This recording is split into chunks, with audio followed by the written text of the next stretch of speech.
नमस्कार, मैं हूं त्रिदीप ब्राह्मण। उत्तराखंड चुनाव 2012 पर आधारित हमारे खास प्रोग्राम वोट करेगा उत्तराखंड में आपका स्वागत है।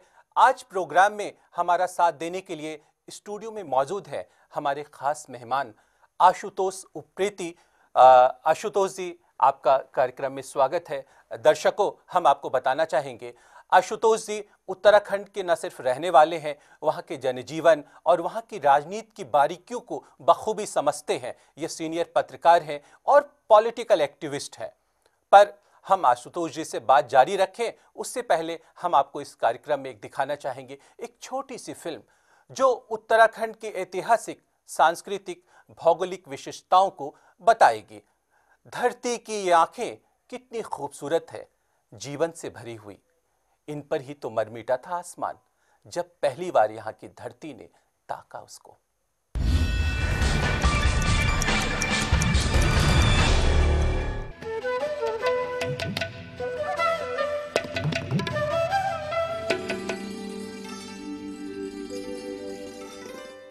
मैं उत्तराखंड हूं। हिमालय पर्वतमाला की गोद में बसा मेरा यह क्षेत्र नैसर्गिक सौंदर्य का जीवंत प्रतीक है, सरलता एवं गरिमा का अभिषेक है, सभ्यता एवं संस्कृति की अनवरत जलने वाली लौ है। हिमालय पर्वतमाला की बर्फ से आच्छादित चोटियां और ऋतुओं का अद्वितीय सौंदर्य मनुष्यों को ही नहीं, पशु पक्षियों तक को सम्मोहित कर देते हैं। महान संतों, देवताओं, ऋषि मुनियों, योगियों, तपस्वियों और ईश्वरीय अवतारों की तपोस्थली होने के कारण मुझे देवभूमि भी कहा जाता है। प्राचीन पुराण भी मेरी पौराणिकता की अमर गाथा गाते हैं। ये वही धरती है जहां पांडवों ने शरण ली थी। मेरी ही पवित्र धरती में विश्व के सबसे बड़े महाकाव्यों रामायण और महाभारत की रचना हुई।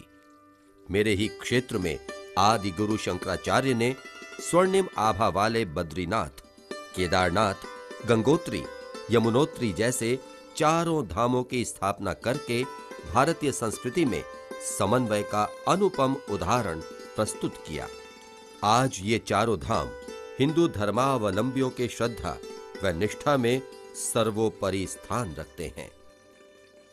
मेरे अंचल में भिन्न भिन्न प्रजातियों के पशु पक्षियों की चहक है। छोटे बड़े पहाड़ी झरने हैं, मेरी कोख से निकली नदियां हैं, देवदार के लहलहाते हरे पेड़ों से छनकर आती हवाएं हैं। ऊंची चोटियों पर सिद्ध पीठ की गंभीरता है। प्राकृतिक सुंदरता से भरपूर हरिद्वार, ऋषिकेश जैसे धार्मिक नगर हैं। यहीं से निकलती हुई गंगा और यमुना जैसी पवित्र नदियां कलकल छल छल की ध्वनि करती युगों से लाखों जीवों की प्राण रक्षा का भार उठाते हुए, संपूर्ण मलिनताओं को धोते हुए अंतिम गंतव्य तक पहुंचती हैं। मैं युग युगांतर से भारतीयों के लिए आध्यात्मिक शरण स्थल और शांति प्रदाता रहा हूं।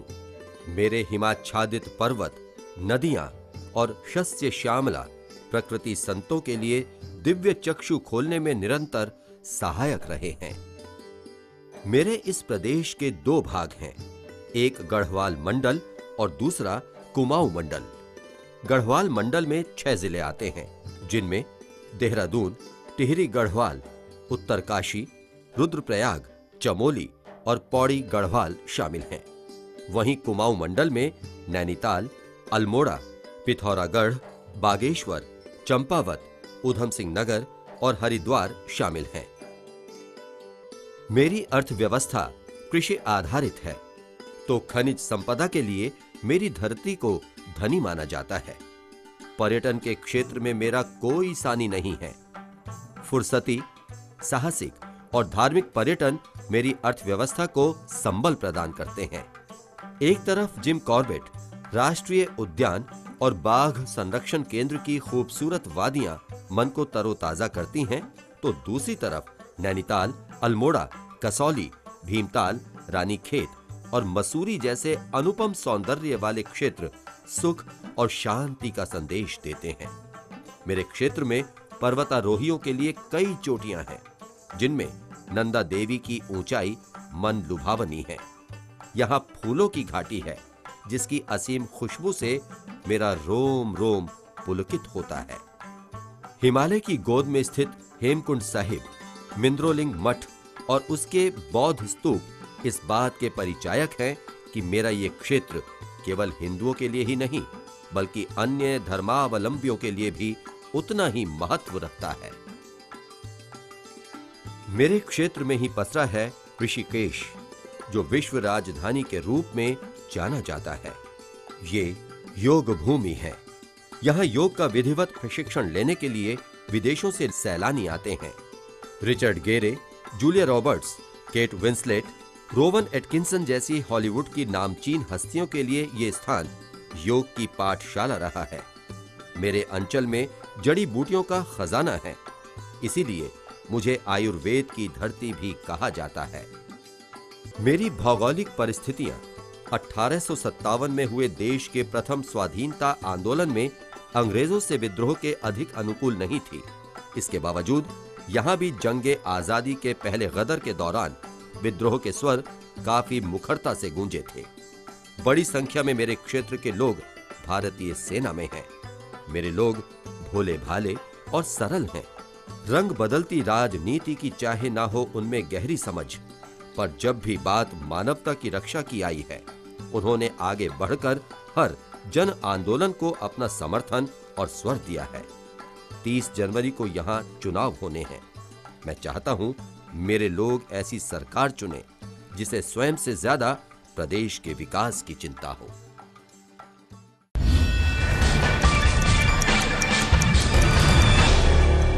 देखा आपने, देवभूमि कहे जाने वाले उत्तराखंड की प्राचीनता और पौराणिकता कैसे यहाँ के वातायन के कण कण में पसरी है।